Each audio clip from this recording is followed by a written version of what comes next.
Welcome back to SwitchStars, my name's Luke, and today on the channel we're going to be taking a look at Cyborg Invasion Shooter 3, Saviour of the World, a rather exotic sounding title brought to us from the creator of Gangster Magic, Lawnmower Mortal Race, and of course the not so Souls-like Soulsland, and you all know what absolute gems those games were, so you're in for a real treat with this one.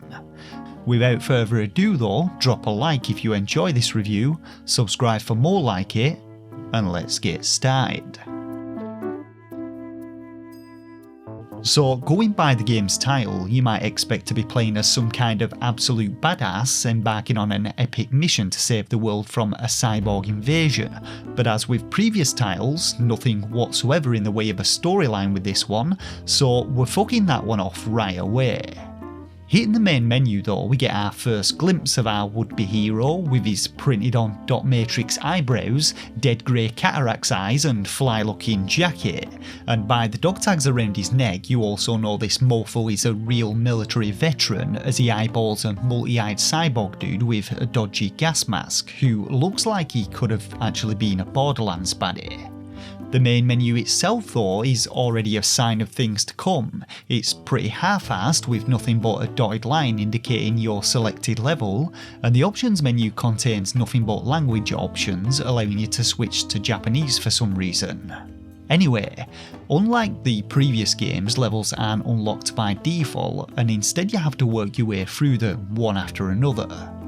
Teleporting our way into the first level, we get a generic screenshot loading screen which is used for every single level, and then we find ourselves in a half-built structure atop a cliff face, poised and ready for action, though our guy does run like he's just shit his pants and crouch walking looks just as awkward. Approaching my first enemy though, I had the default pistol equipped, and upon alerting said enemy, I took aim, but for some reason my gun didn't appear to be firing. Fucking about with the controls for a while, I realised that I was actually firing, but there's no indication of this. No recoil, no muzzle flash, and a sound effect which sounds like you've run out of ammo, so the hit marks on the wall are the only way you know you're actually firing. Not that it matters though, as this pistol is absolutely fucking atrocious, taking about 15 shots to down a basic enemy, and while headshots appear to do more damage, good luck actually landing them.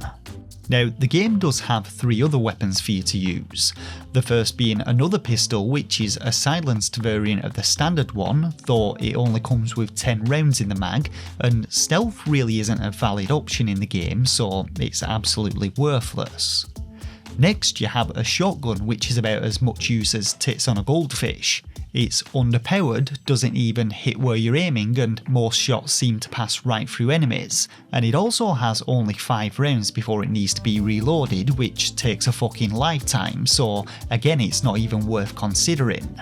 Your only real option is the final weapon, a machine gun with high ammo count and decent firepower, though this one doesn't come with unlimited ammo, so you'll have to pick it up along the way. Now the game itself is a standard third-person shooter, and like previous games, your only objective in Cyborg Invasion is to work your way through levels and find the exit portal. Once again, you don't actually have to kill anything and can just run through them, and to be honest this is the preferable option as the combat itself is clunky as shit. Your aiming is slow and there's no way to bump up the sensitivity, and this is only compounded when the frame rate shits itself, meaning that even just turning around becomes a chore. I mean, look at this shit, I can barely fucking move let alone aim, and even when I manage to target enemies, the assholes keep moving to the side. It's an absolute nightmare and not even worth the time or effort. It's worth noting that you also have some melee attacks including a pistol whip and a flashy looking spin kick, but these are just as useless as the rest of my arsenal, and enemies hit like a truck and fuck me up in about a millisecond, so melee attacks also aren't an option in the game. Anyway, working my way through the levels, I found myself treading through all kinds of environments, none of which had any sort of cohesiveness to them, but they include things like underground facilities, Bavarian villages, otherworldly ruins and a subway. There are signs with arrows on them dotted about the place directing you towards the exit portal, but the levels are just a mishmash of assets shat out onto generic looking landscapes without rhyme or reason, and in most levels you don't even need to follow the signs and can just head straight for the exit portal. When it comes to the enemies, you have 4 of them. The basic cyborg dudes who come in a couple of different colours and who sometimes completely ignore your existence, shielded variants of them who soak up even more bullets and are practically impossible to kill with anything other than the machine gun, flying drones which flip back and forth, and finally turrets, which I initially thought were watermelons with machine guns attached to them, but it turns out they're just untextured balls with machine guns attached to them. None of the enemies though really do much damage to you with their shots, and there are plenty of health pickups strewn about the place for you to recover it, so there's very little challenge to the game. And I'd say the most difficult aspect of it is definitely the fucking frame rate, which barely scrapes 20 frames per second in most levels, and in some levels like the subway doesn't even hit 10. Getting surrounded by multiple enemies also makes it shit the bed and drop under 1 frame per second as you run around like you're in some kind of stop motion video. So yeah, the frame rate is the real enemy here, and the game should have been called Shitty Frame Rate Shooter 3, save your money and don't buy this bag of dicks. So are there actually any redeeming features about Cyborg Invasion? Well, the controls aren't too bad, and thankfully the game only has 9 levels, so you can be done with it in about 20 minutes.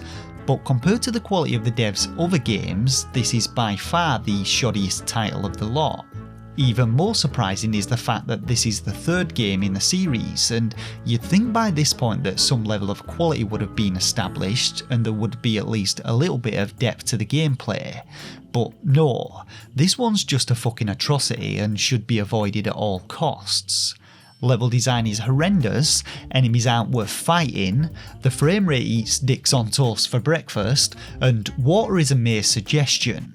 When it comes to the visuals and audio, the assets and textures look decent and the sound effects are okay, but the lighting is broken in most levels, making everything look even more of a mess.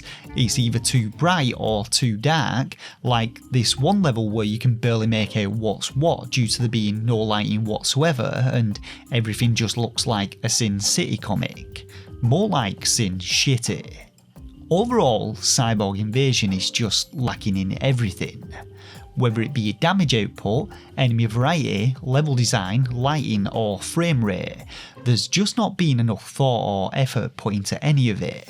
And while the devs' other titles weren't exactly works of art or of the highest quality, this one definitely takes the biscuit in terms of its sheer shittiness. When it comes to a rating, I'm giving Cyborg Invasion Shooter 3 Saviour of the World, and thank God I never have to say that title again, 1 out of 5 stars, and that's being kind. Don't play this game is all I've got to say, even if you see it on sale. The full asking price of $10 is just an insult, and even at the current sale price, I think you'd be wasting your money. With that said though, I want to say a quick thanks to Tero Lunker for providing a key for the game, but bruv, at least give me something to work with next time or I'll just have to tear it a new arsehole again. With that said though, hopefully you enjoyed this review, and if you did, be sure to drop a like, subscribe for more Switch reviews and content, and as always, thanks once again for watching, take care of yourselves, and game on.